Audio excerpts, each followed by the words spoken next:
Bom dia a todos. Sejam bem-vindos à videoconferência da Ocean Pact, durante a qual serão comentados os resultados do segundo trimestre e acumulado dos 6 primeiros meses de 2023. No momento, todos os participantes estão conectados apenas como ouvintes. Mais tarde será aberta a sessão de perguntas e respostas, quando então serão dadas as instruções para participarem.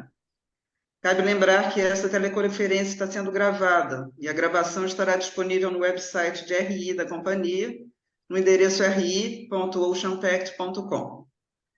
A apresentação de slides que será utilizada está também disponível no site de Relações com Investidores da companhia, assim como no site da CVM, gov.br/CVM.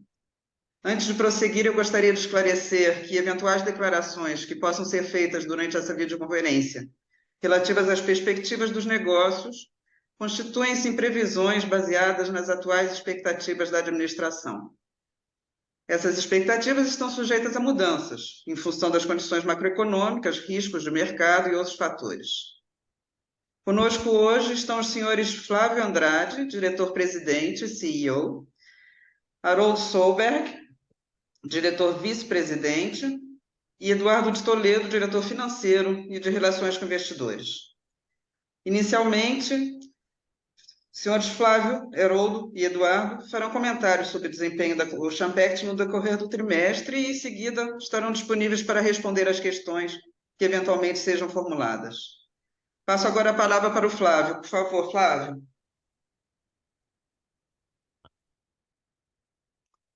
Bom dia a todos. Obrigado aí pelo interesse, por estarem aqui na nossa conferência de resultados. Bom, é com muita satisfação que a gente vem aqui compartilhar esses resultados do segundo trimestre de 23, né, os bons resultados. A gente acho que queria destacar a melhoria do perfil da dívida, né, a emissão das debêntures que aconteceu já em julho, mas acho que dá uma demonstração de que, junto com a melhoria dos resultados, a gente teve esse alongamento do perfil da dívida e está muito preparado para continuar se beneficiando aí do momento bom do nosso mercado. Muito contente também da gente ter emitido nosso relatório de sustentabilidade no padrão GRI, né? Depois eu vou falar no final lá um pouquinho mais sobre eles. Né? A gente finalizou a compra dos 2 navios HTS, né? O Rochedo de São Pedro e Rochedo de São Paulo, né? Do armador norueguês, executando uma obrigação de compra, mas é muito contente de ter executado a um valor muito interessante comparado com os valores atuais dos navios que já subiram bastante. Né? A gente, bom, você podia passar o próximo slide, por favor? Não sei porque eu não estou vendo os slides. Deixaram certo. Bom, eu queria destacar então o crescimento, né, de 62% na receita líquida comparado com o segundo tri do ano passado.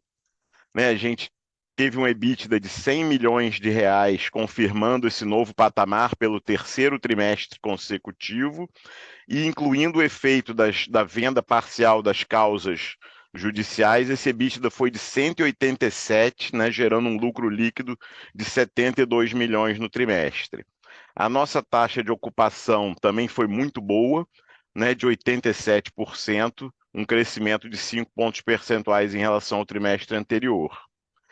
E agora eu queria chamar o Haroldo para apresentar detalhes aí das operações e do mapa de embarcações nossos.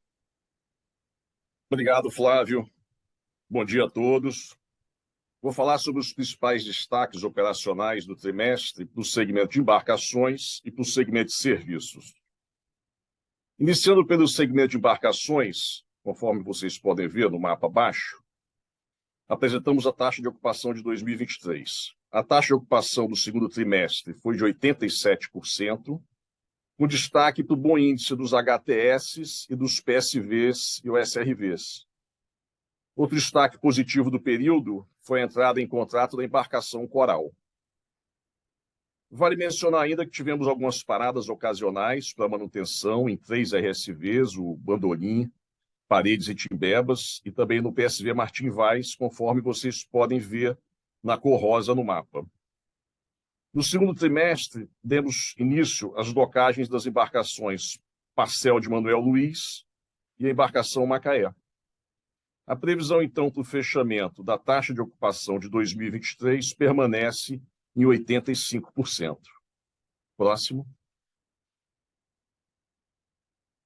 Agora, entramos mais a fundo nos 87% de taxa de ocupação que tivemos no segundo TRI. No gráfico à esquerda, podemos ver que o downtime operacional atingiu 8,4% nesse trimestre, sendo influenciado pelas paradas da manutenção dos RSVs que eu mencionei no slide anterior. Já no gráfico à direita, destacamos que encerramos o trimestre com 1.814 dias ocupados, representando um aumento de 7% em relação ao trimestre anterior, impulsionado principalmente pela ocupação completa da nossa frota.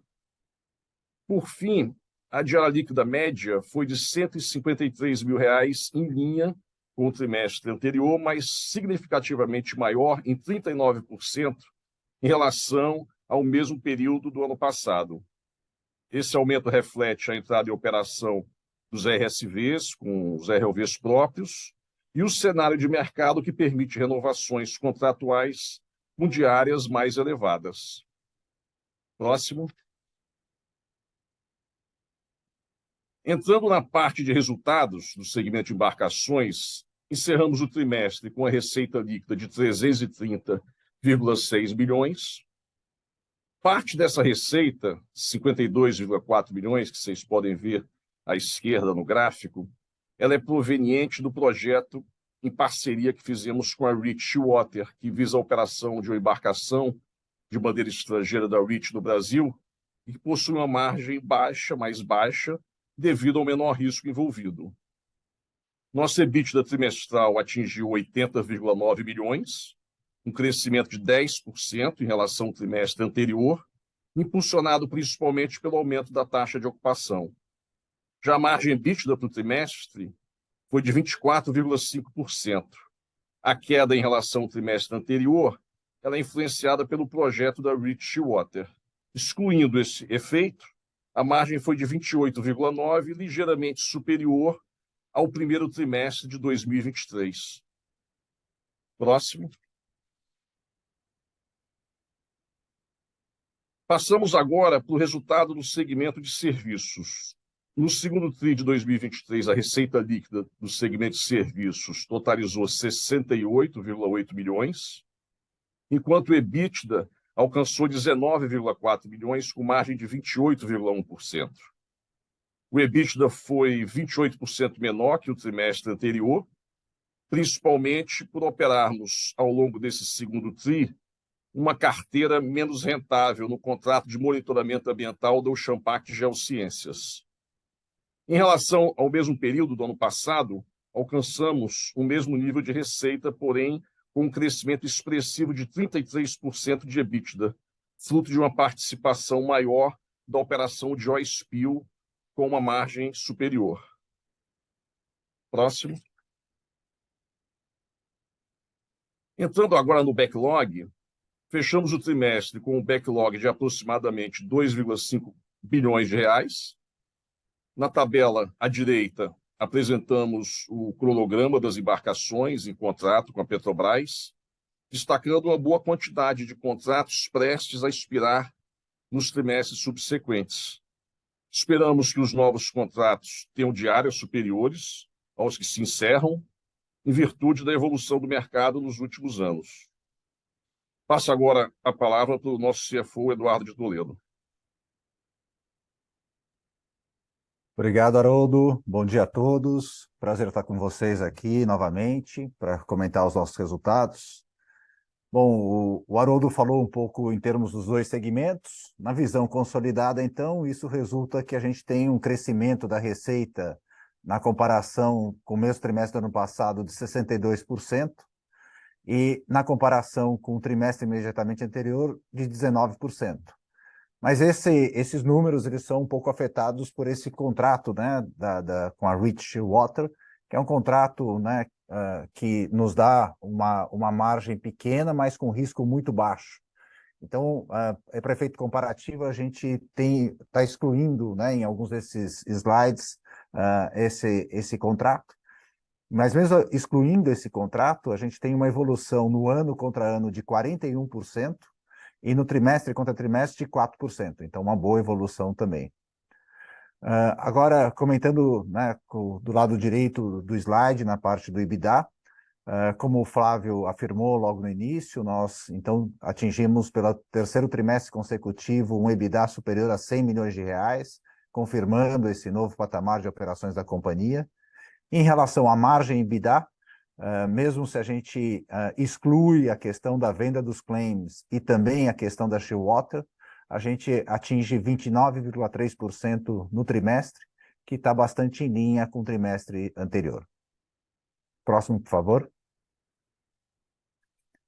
Comentando agora em relação ao OPEX, a evolução no ano contra ano de 44% é inferior à evolução da receita, e na evolução, né, no trimestre contra trimestre, ela está bastante alinhada com a evolução da receita quando a gente exclui o efeito da Shearwater. Em termos de despesas gerais e administrativas, em termos percentuais, está bastante alinhado com os trimestres, com o mesmo trimestre do ano passado e com o trimestre anterior, bastante em linha. Vai sofrer um pouco de flutuação isso no trimestre a trimestre, mas está bastante em linha. Em termos de CAPEX, o CAPEX nesse trimestre foi um pouco superior ao trimestre anterior. Isso se deve fundamentalmente ao CAPEX de manutenção mais elevado, em função daquelas paradas ocasionais para manutenção que o Haroldo mencionou quando mostrou o mapa de embarcações. Podemos ir para o próximo, por favor? Em relação à posição financeira, nós terminamos, né, o trimestre com caixa de 136,7 milhões de reais. Aqui eu acho que cabe só explicar um pouco essa variação de capital de giro muito expressiva, né? 87,6 milhões de reais investidos em capital de giro. Isso, na verdade, se deve à venda dos claims, né? Nós vendemos os claims, firmamos o contrato em junho, mas os recursos entraram em julho. Então, isso que justifica essa variação do capital de giro. Falando um pouco mais, né, o Flávio mencionou a questão da emissão das debêntures, então, né, fizemos essa emissão, montante de 500 milhões de reais, foi muito bem recebido pelo mercado, tivemos aí uma demanda superior à oferta de recursos, isso, né, permitiu à companhia melhorar o perfil da dívida, também permitiu, né, o pagamento, né, da compra dos rochedos, que o Flávio mencionou também. Mas, de qualquer maneira, a partir do próximo trimestre vai ficar muito clara assim, a melhoria, né, do perfil da dívida bancária da companhia, assim como da posição de caixa. Esses dois indicadores vão ter melhorias a partir do próximo trimestre, em função dessas operações que eu acabo de mencionar. Em relação à dívida bancária e alavancagem, né, tem uma evolução bastante positiva. Mesmo se a gente não houvesse vendido claims, teríamos uma evolução positiva. A gente já havia antecipado isso, né? O fato de que a gente começa a ter esses trimestres no novo patamar, isso acaba gerando essa desalavancagem da companhia naturalmente aí ao longo dos trimestres, quando ingressa, né, um trimestre no novo patamar e sai um trimestre ainda do crescimento, do ramp-up que a gente teve no ano passado. Essas minhas considerações, devolvo a palavra agora para o Flávio, para a continuidade da apresentação. Obrigado, Eduardo. Obrigado, Haroldo.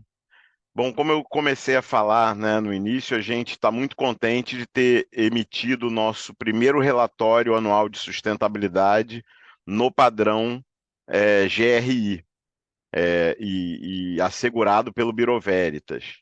Foi um trabalho que a gente se dedicou bastante para fazer um dever de casa realista e sério, sem encher linguiça, sem enrolação. Acho que é um relatório que dá gosto de ler. É claro que o padrão tem as amarrações dele, né? Tem a burocracia para poder ser comparável, mas eu acho que foi um trabalho muito, muito rico aqui dentro de casa e foi feito de uma maneira bacana, que todo mundo aprendeu muito. Da mesma forma, né, o inventário de emissões de gases do efeito estufa, né, obteve o selo ouro, né, seguindo o GHG Protocol, faz parte desse relatório. A gente está bem contente e acha que vai continuar melhorando, integrando a empresa inteira nessa preparação. Eu convido todo mundo a ler. Você pode passar o próximo slide, por favor? Bom, nas nossas ações, né, socioambientais, a continuidade, né, do que a gente vem fazendo, tem 2 reforços importantes aí nesse trimestre. A gente conquistou um projeto de pesquisa e desenvolvimento junto à petroleira Carum, com verbas aí dos contratos de concessão da ANP, para a gente fazer um estudo dos eventos meteoceanográficos extremos na Bacia de Santos. Né? Todo mundo acompanha com aquecimento global, esses eventos extremos eram previstos, né, era previsto que eles se tornassem mais frequentes, e a gente tem visto isso acontecendo. Né? A gente teve esse ciclone, aquele furacão Catarina, então monitorar, medir e saber prever e se preparar para esses eventos, principalmente para todo mundo que trabalha no mar, como a gente, como todas as petroleiras offshore, e no futuro, é, se tudo der certo, as eólicas também. É muito importante esse trabalho usando os modelos globais, usando medições in situ e redes neurais, inteligência artificial, vai ser um trabalho muito bacana. Continuamos apoiando o Guanabara Verde, que fez aquele replantio de manguezal aqui no fundo da Baía de Guanabara, o Instituto Mar Urbano, com suas séries, na verdade, o Instituto Mar Urbano virou uma referência, principalmente aqui no Rio de Janeiro, né? Ele foi citado em mais de 170 matérias de mídia espontânea, não só aqui, mas no mundo todo, mas muito focado em eventos acontecidos aqui, como o pinguim que comeu um baiacu, o aumento da quantidade de baleias, de vez em quando, claro, os plásticos também, poluindo nossas praias, e o que a gente pode fazer para isso. Então, ser referência nisso é uma coisa que dá orgulho aí para a gente. Então, o Espaço Azul e Blue Keepers do Pacto Global a gente continua apoiando. Tem uma nova iniciativa apoiada que é a Marulho, uma startup, né, de impacto que faz produtos com redes de pesca descartadas. Ou ela pega direto dos pescadores ou recupera do mar e vende produtos feitos com esse material, usando, gerando emprego para as comunidades caiçaras aqui na Baía da Ilha Grande. Vamos no próximo slide, por favor. Bom, eu acho que a gente vai ter aí daqui a pouco as perguntas, mas acho que vale a pena a gente reforçar, né, que a nossa taxa de ocupação foi muito boa, né? Todas as embarcações estão contratadas, como o Haroldo mencionou, não teve hiato comercial nesse trimestre, embora com algumas paradas, a taxa foi muito boa e a frota inteira está operacional. Os novos contratos, né? A gente começou o contrato do Coral, né? Aquele barco que a gente mencionou da vez passada, que a diária dele evoluiu de $25 mil por dia aproximadamente para 45 na renovação, e a gente espera em todas as renovações ir atualizando esses valores, cobrindo aí a defasagem que a gente enfrentou. Né? A Petrobras soltou muitas licitações para vários tipos de embarcações. A gente tem algumas renovações nisso, mas a gente sabe que ela tem demandas por aumento de frota em quase todas as categorias de barcos. E não só a Petrobras, mas a gente enxerga um aumento de demanda também pelo lado das independentes e das IOCs, e também dos EPCistas, né? Aquelas que prestam serviços normalmente para a própria Petrobras. Mas queria agradecer aí e estou aqui à disposição para as perguntas. Muito obrigado. Bom, então vamos iniciar agora a sessão de perguntas e respostas. Para fazer uma pergunta, utilize o botão do Q&A, QIA, do aplicativo, clicando no ícone localizado na parte inferior da sua tela. Caso queira participar por áudio, apenas escreva nesse campo do QIA, do Q&A, eu gostaria de fazer uma pergunta, e seu microfone será aberto posteriormente, quando o seu nome for anunciado. A pergunta pode também ser enviada por escrito, digitada diretamente nesse campo. A primeira pergunta é de Gustavo Sadka, do Bradesco BBI, e vai ser por voz. Opa, bom dia, pessoal. Bom dia, Flávio, Eduardo, Haroldo. É, a minha primeira pergunta é sobre o contrato da RIT, né? Se vocês puderem dar um pouco mais de detalhe de como funciona esse contrato, né? E qual que é o impacto disso em EBITDA, né? Eu entendo que vocês comentaram ali a receita, mas acho que seria bom vocês darem um pouco mais de detalhe de qual que é o impacto disso em custo e, consequentemente, no EBITDA. E minha segunda pergunta é sobre a taxa de licitação, né? Que veio muito positiva nesse trimestre, né? E qual que seria a tendência para isso no próximo semestre do ano? Obrigado. Opa, obrigado, Gustavo. Eu vou falar só um pouquinho, pedir para o Eduardo complementar com os detalhes, né? Conceitualmente, esse contrato é o seguinte: é um parceiro nosso, que é a REIT, norueguesa, que opera ROVs, ganhou um contrato para apoiar a Shearwater, que tem um contrato com a Petrobras no Brasil. Para isso, ela tem que trazer um navio dela, estrangeiro. Navio estrangeiro não pode operar sozinho aqui no Brasil, ele precisa de uma empresa de navegação brasileira. Então a REIT pediu para que nós fizéssemos esse papel de ser a empresa de navegação brasileira, inclusive colocando marítimos nossos, conforme os regulamentos, dependendo do prazo que esse navio fica no Brasil, ele tem que ter um certo percentual de tripulação brasileira. Então a gente provê essa tripulação, a gente pega o navio da própria REIT, tripula, ajuda a operação dele no Brasil, e a Shearwater nos paga esse afretamento e a gente paga para a REIT. Tudo num contrato back-to-back, ou seja, a gente não corre risco e tem uma margem por estar prestando esse serviço. Então, conceitualmente, esse é o trabalho. Aí eu peço para o Eduardo complementar aí nos números, por favor. Olá, Gustavo. Isso mesmo então que o Flávio colocou, e aí a margem EBITDA, né, que um contrato como esse dá, é da ordem de 5%, 7%, enfim, depende de algumas variáveis, né?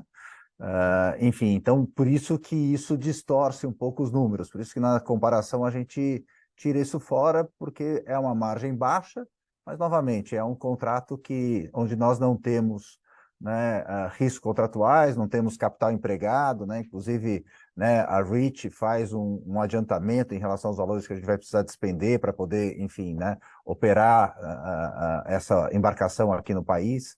Então, novamente, é um contrato com risco muito baixo, sem capital empregado, e por isso que ele tem uma margem mais baixa, mas obviamente né, contribui de qualquer forma para o nosso EBITDA, e é por isso que a gente aceitou fazer isso. Obviamente tem interesses mais de longo prazo com a REIT, mas também tem, obviamente, a questão da transação em si, é uma transação positiva para a gente. A segunda pergunta do Gustavo foi a respeito da taxa de ocupação, né? Como é que a gente vê a taxa de ocupação nos próximos trimestres. Gustavo, isso está no mapa de embarcações, né? A gente espera esse terceiro trimestre, em especial, uma ocupação bastante em linha com o segundo trimestre, né? Novamente, o momento de mercado é bastante positivo, então estamos com todas as nossas embarcações ocupadas. Então, o terceiro trimestre tem a mesma cara do segundo, a princípio, né? Sim, nossa visão até o momento sobre ele. Em relação ao quarto trimestre, no nosso mapa de embarcação, a gente coloca, né, uma taxa de ocupação um pouco mais baixa, mas isso depende um pouco da evolução, um pouco desses bids que o Flávio se referiu. Tem várias conversas em andamento, né? A própria Petrobras, ela lança um bid e, ao mesmo tempo, ela conversa conosco para a gente estender, né, a nossa embarcação, né, o contrato da nossa embarcação, até que ele possa entrar nesse novo bid. Então, tudo isso está sendo discutido, então a gente tem um quadro ainda que pode evoluir de forma positiva, né, em função dessas conversas que estão em andamento. Mas esse é nossa melhor visão até o momento. Tá certo, obrigado. Só para complementar, né? Essa taxa do pecuário mais alta, né? Ela teve efeito parcial só nesse trimestre, se eu não me engano, né? Então, no terceiro trade deveria ter uma taxa diária média mais alta. Eu acho que sim, o coral, de fato, ele tem, nesse trimestre, né, uma participação menor. Além disso, né, esse trimestre também foi um pouco afetado pelo fato de que essas paradas que a gente teve para manutenção, né, se deram nas embarcações que nós temos os ROVs próprios, né, a bordo. Então, também isso também contribuiu um pouco. Temos uma tendência, sim, no terceiro TRI de ter uma taxa diária melhor, né, em função desses dois fatores. Certo, muito obrigado. Próxima pergunta é de Henrique Cunha, do JP Morgan. Veio por escrito, são duas perguntas. Poderiam nos atualizar sobre a situação do processo da UP contra PBR? Se tiver alguma cor em possíveis valores e etc. E a segunda pergunta, a parceria com a Shearwater deve continuar olhando para frente? Bom, obrigado, Henrique. De trás para frente, né? A parceria com a Shearwater é para um contrato específico que tem começo, meio e fim. Porém, o nosso parceiro principal é a Reach, né? Quem está prestando serviço para a Shearwater. Ela tem esse navio que já está no Brasil, então a gente olha outras oportunidades parecidas. Pode ser que apareça alguma, não temos nenhuma certa. Sobre a Petrobras, eu peço para o Eduardo comentar, por favor. Sobre o processo, né, UP, Petrobras, o processo continuam, né, os dois processos que estão mais adiantados, né, e que estão muito próximos um do outro, né, são relativos às embarcações Turquoise e Coral, e eles estão basicamente no mesmo ponto, né. A Petrobras entrou com recurso, né, esse recurso foi negado e agora a Petrobras está entrando com um agravo, né, em recurso especial diretamente no STJ. Então, nesse momento, a Petrobras está buscando argumentar de que tem temas que deveriam ser apreciados pelo STJ. Em relação aos processos que já foram similares, que ocorreram recentemente, né, a jurisprudência recente, em alguns momentos o STJ admite isso, outros momentos o STJ não admitiu, então não sabemos ainda muito como isso vai caminhar, mas é nesse ponto que estamos. Em relação a valores, né, desses processos, a totalidade deles, esses dois, mais os outros três que estão ainda numa fase inicial, né, estão ainda em primeira instância, esses 5 contratos, esses 5 processos, somados, eles têm um valor atualizado que varia entre 500 e 700 milhões de reais, isso depende um pouco, né, se você corrige por Selic ou PCA mais 1% ao mês, que câmbio que você usa, né, para converter os valores que eram devidos à época.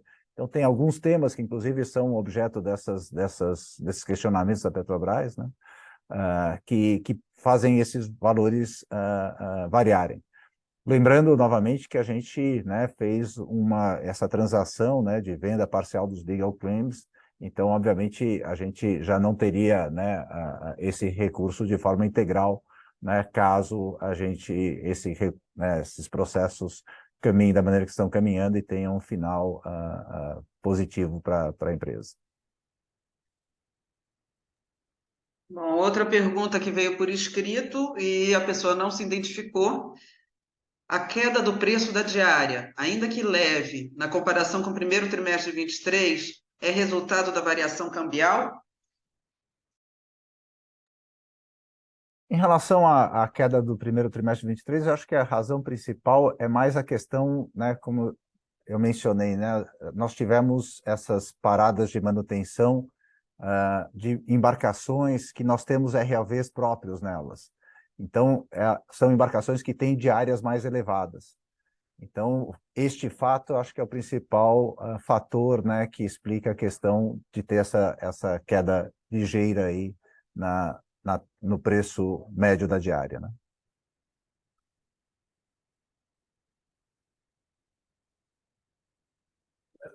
Mais uma pergunta, na verdade, duas perguntas também que vieram por escrito. Ricardo Franklin.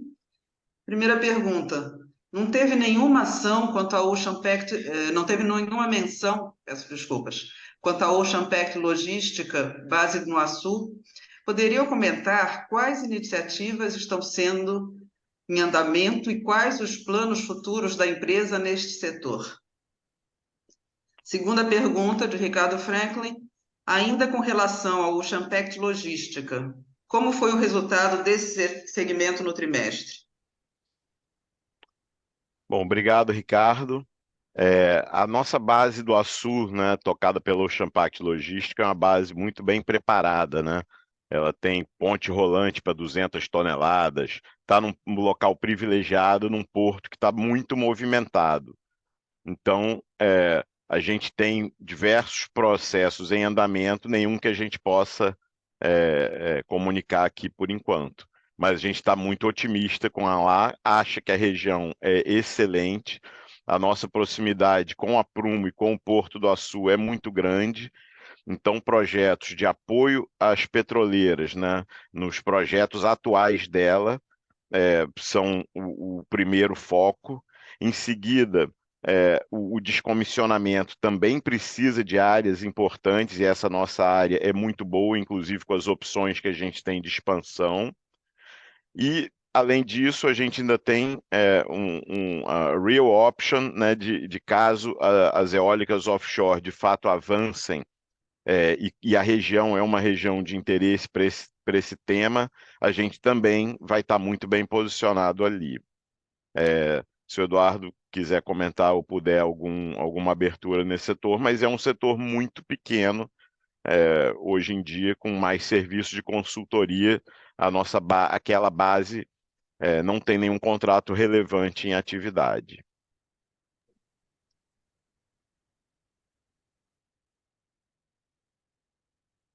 É isso mesmo, Flávio. Eu acho que não tenho nada a acrescentar. Enfim, é um negócio bastante promissor, mas ainda com, né, com um pouco impacto nos resultados da companhia. Pergunta novamente por escrito, de Matheus Varela. Da minha parte, não ficou muito claro o motivo da maior pressão no capital de giro da companhia. Poderia explicar? Oi, Matheus, claro, pois não. O que aconteceu, né? Nós, então, fizemos, né, a venda desse claim em junho. Então, você tem a receita, vamos dizer assim, né, essa melhora do EBITDA, né, espelhada no mês de junho, porque o contrato foi firmado nessa data, só que o recebimento se deu no comecinho de julho. Então, você tem, né, no fechamento do balanço de junho, um contas a receber de 100 milhões de reais, né, que é exatamente esse legal claim, né? Então, é ele que, então, gera uma pressão no capital de giro neste ponto, né? Ele, no fechamento do trimestre, né, aparece um conta a receber alto, mas que é recebido logo depois, e como, né, não é um evento recorrente, isso não tem efeito quando você for olhar a evolução do capital de giro no ano. Isso é só uma questão entre o 2T e o 3T, né, em função da venda desse legal claim. Bom, lembrando que para fazer perguntas, basta clicar no ícone de Q&A, Q&A, na parte inferior da tela, seja digitando a pergunta diretamente ou solicitando a participação por áudio. Temos outra pergunta enviada por escrito, Vitor Hugo Moreira. O que podemos esperar de CAPEX total para os próximos trimestres de 2023 e o ano de 2024? Um aumento ou uma manutenção dos patamares vistos nos últimos 2 trimestres? Vitor, obrigado pela pergunta. Bom, basicamente, no terceiro trimestre, né, nós vamos ter aí a questão da compra, né, das duas embarcações, né, que o Flávio mencionou, né, o Rochedo de São Pedro e o Rochedo de São Paulo. E essa compra das duas embarcações, o total desembolsado, né, para a aquisição dessas embarcações foi da ordem de 90 milhões de reais. Então, você vai ter, né, no terceiro trimestre de 23, um CAPEX elevado por conta disso, mas excluída essa questão, né, o CAPEX ex esta aquisição das duas embarcações deve se situar num patamar até um pouco abaixo da média aí do primeiro e segundo trimestre. Eu diria que, né, alguma coisa mais na linha do primeiro trimestre, assim, eu diria que é o ritmo que nós estamos entendendo assim como um ritmo que cobre tanto o nosso CAPEX de manutenção, como, né, adequações de embarcações, vamos dizer assim, em condições normais. Claro que vai depender das oportunidades que surgirem, vai depender, obviamente, né, dos bids que a gente participar e da atratividade deles e da nossa, vamos dizer assim, da nossa disposição de fazer algum investimento maior em função da atratividade de um determinado bid. Mas eu diria que, né, o primeiro trimestre, assim, anualizado, acho que é uma boa proxy, assim, desse nosso nível de CAPEX entre manutenção e adequações, vamos dizer assim, correntes, né? Bom, não temos mais perguntas enviadas. Ainda alguma pergunta? Não, não entrou nada. Eu vou passar. Entrou uma novamente, desculpa. Ricardo Franklin. Ocean Pact started as offshore response services and solution. Depois avançou para embarcações, desculpa, mas eu estou lendo como veio. Depois avançou para embarcações como PSV, AHTS e outras. Recentemente avançou para embarcações mais high-tech, como RSV. Qual seria o próximo passo para a Ocean Pact? Teriam intenção para avanço para a MPSV? Obrigado, Ricardo. É uma ótima pergunta. Eu acho que o nosso próximo passo, né, como a gente tem falado, é rentabilizar os investimentos que a gente fez, né, a partir da emissão das debêntures, do IPO e das outras duas séries de debêntures. Então, a gente comprou ativos a um preço muito bacana, né? A gente teve a sorte de estar no mercado e estar pouco endividado e poder captar na hora que o preço dos navios estava lá embaixo. E a gente fez esses investimentos, investiu nos ROVs para não ser puramente dependente de terceiros e de parceiros na operação dos RSVs, né? Isso é como começar uma empresa do nada. A gente tem 6 ROVs próprios, né, operando aqui, sei lá, com mais de 130 pessoas nesse segmento, e a gente fez isso em 2 anos. Então a gente tem bastante dever de casa interno em deixar essa máquina muito azeitada, muito redonda e trazendo os retornos que a gente espera. Mas a sua pergunta é muito boa. Eu acho que o MPSV, né, sendo um navio parecido com um RSV, né, podendo ser parecido, tendo guindaste com capacidade grande, tendo recurso de ROVs, vai ser muito útil nessa fase de descomissionamento. Então, com certeza, a gente vai estar próximo desse tipo de navio.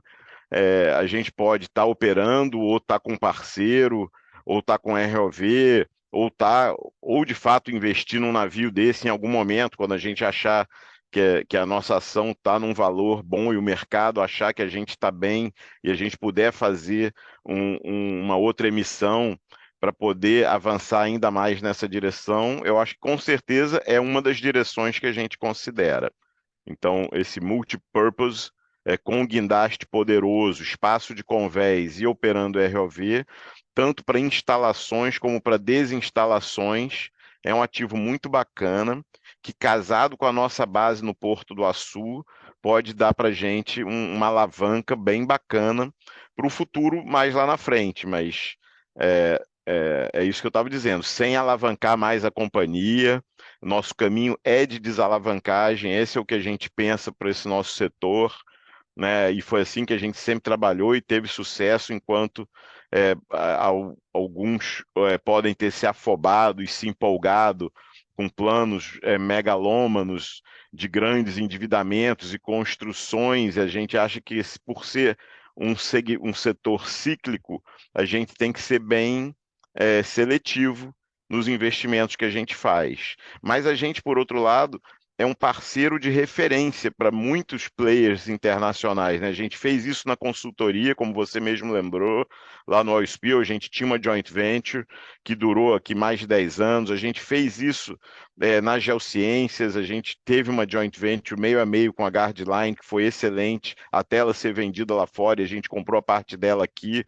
Então, acho que a gente buscar parceiros fortes nesses segmentos onde a gente enxerga necessidade do mercado e capacidade nossa em ajudar a fazer isso bem feito, né? Sempre com os nossos princípios aí de segurança e de proteção do meio ambiente, a gente vai estar dentro, mas com responsabilidade. Então, obrigado aí pela pergunta.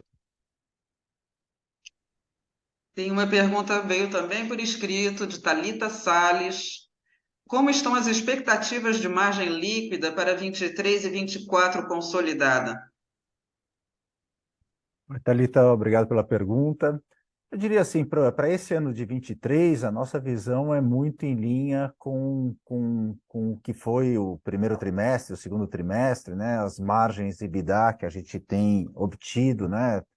Tirando o efeito, né, Shearwater Reach e da venda dos planes, mas tirando isso, esse patamar, eu acho que é um patamar bastante razoável para esse ano de 23.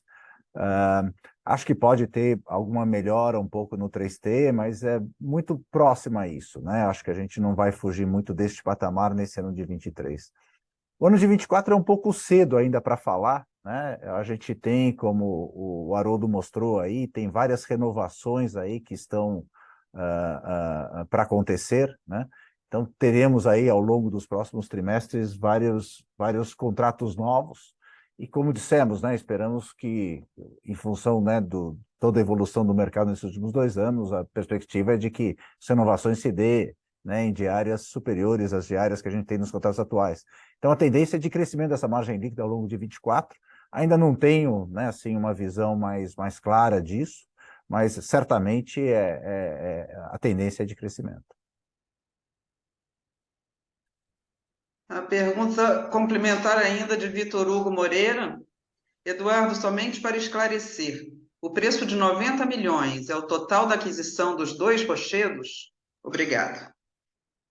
Isso mesmo, Vitor Hugo, é a total da aquisição dos 2 rochedos. Cada rochedo nós pagamos exatamente, né, esse pagamento final, né, as embarcações foram compradas num desenho que, né, elas foram afretadas durante um tempo com uma compra, né, no instante final. E essa compra, então, se deu agora em julho, e cada uma delas nós pagamos o preço de 9 milhões de dólares em cada uma delas. Então, no total, são 18 milhões de dólares, que dá aproximadamente esses 90 milhões de reais que eu mencionei. Bom, encerrando aqui então a sessão de perguntas e respostas, eu devolvo a palavra aqui para o Flávio para as suas considerações finais. Flávio, só um minutinho antes de você entrar, só deixa eu trazer um pouquinho, só a visão um pouco para o trimestre que vai vir aí, para o terceiro trimestre.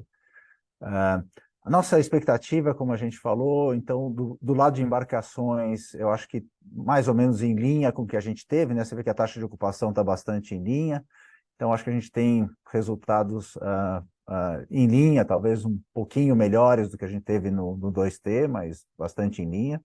Em relação a serviços, né, nós devemos ter um trimestre um pouco melhor do que o 2T, né? Essa questão um pouco da oscilação que a gente tem um pouco na GEL em função, né, do contrato de meio ambiente, que tem a parte de água e sedimento, um pouco a perspectiva um pouco para o 3T e 4T é melhor que o 2T, então a gente, né, tem uma perspectiva de ter resultados em serviços um pouco melhores. Dessa forma, né, a nossa visão é de ter um 3T até um pouco melhor do que a gente teve no 2T. Era isso só, Flávio, obrigado pela Não, obrigado, Eduardo. Obrigado a todos pelo interesse, pelas perguntas, né? Eu acho que eu esqueci de mencionar que a gente teve o Ocean Pact Day, né, esse ano, e foi uma oportunidade muito bacana para a gente juntar os investidores junto com os nossos executivos, principalmente os que tocam as áreas de serviços, que são menos conhecidas e não tão fáceis de modelar, eu sei disso, né? Para vocês, investidores e acionistas. Acho que foi uma experiência muito bacana, e onde a gente trouxe também um broker da empresa norueguesa Arctic, que ajudou a dar um panorama do mercado, né? Que é o que ele concorda com a nossa visão, né, de que tem pouca construção, né, ou quase nenhuma construção de navios, a demanda aumentou, muitos navios, né, vamos dizer assim, morreram, foram para scrap, né, desde o início da crise 2015-16 até 23, é muito tempo. Então, o navio que não voltou a trabalhar está muito caro para voltar, muito difícil que volte. Muitos já foram cortados mesmo. Então a oferta diminuiu, a demanda voltou, ainda com a competição, né, das renováveis, principalmente da eólica offshore, no Mar do Norte e na costa leste americana. Então, a gente vê que a tendência, de fato, o mercado está um pouco favorável para a gente num ciclo razoavelmente longo, e o nosso dever de casa principal é navegar bem esse período e continuar investindo, como eu falei o exemplo aí dos eventos extremos climáticos, né, na modernização, nos sensores, no avanço da descarbonização e tudo isso que a gente tem feito. Mas muito obrigado pela atenção, e obrigado a todos aí do apoio, Eduardo, Haroldo, todo o nosso time. Estamos muito contentes. Obrigado. Bom, encerramos então aqui a teleconferência da Ocean Pact do segundo trimestre de 2023. Agradecemos a participação de todos. Bom dia a todos. Bom dia.